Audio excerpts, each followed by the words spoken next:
हक जे लाइ पाण खे पंहिंजी जानी माली कोशिश न कंदासीं एसिताईं पंहिंजो हक़ न मिलंदो। अल्लाह जे नबी फरमायो, अल्लाह जे नबी जा लफ़्ज़ मां छा कयां, कहिड़ी बि तंज़ीम हुजे फरमाया लानत अलल काज़िमीन, कूड़े ते अल्लाह जी लानत, लानत अलल काज़िमीन, क़ुरान जे लफ़्ज़ कहिड़ी बि तंज़ीम हुजे मूंखे माण्हू खड़ी रहनि त के जिन्सन वारा खड़ी वेंदा, तुंहिंजी उमिरि बि नंढड़ी आहे, तूं उन सच छो ॻाल्हाईंदा। मां खे चवंदुमि जेसिताईं पंहिंजी जानी माली पंहिंजे हक़ जे लाइ पाण खे जाखोड़ किरदार न कंदासीं तेसिताईं पंहिंजो हक़ न मिलंदो।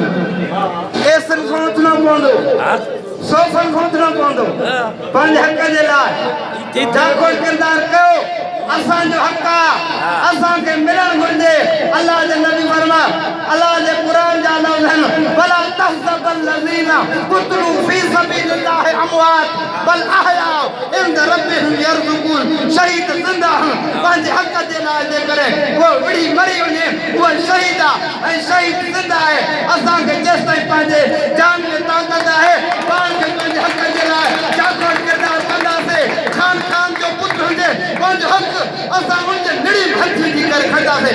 असांजो हक़ आहे 2010 में ॿोॾाई हेॾा जेको आहे मसला छा, कंहिंखे हक़ मिलिया कंहिंखे न मिलिया, ज़ख़ीरा करे रखूं, इहा क़यामत जी निशानी आहे।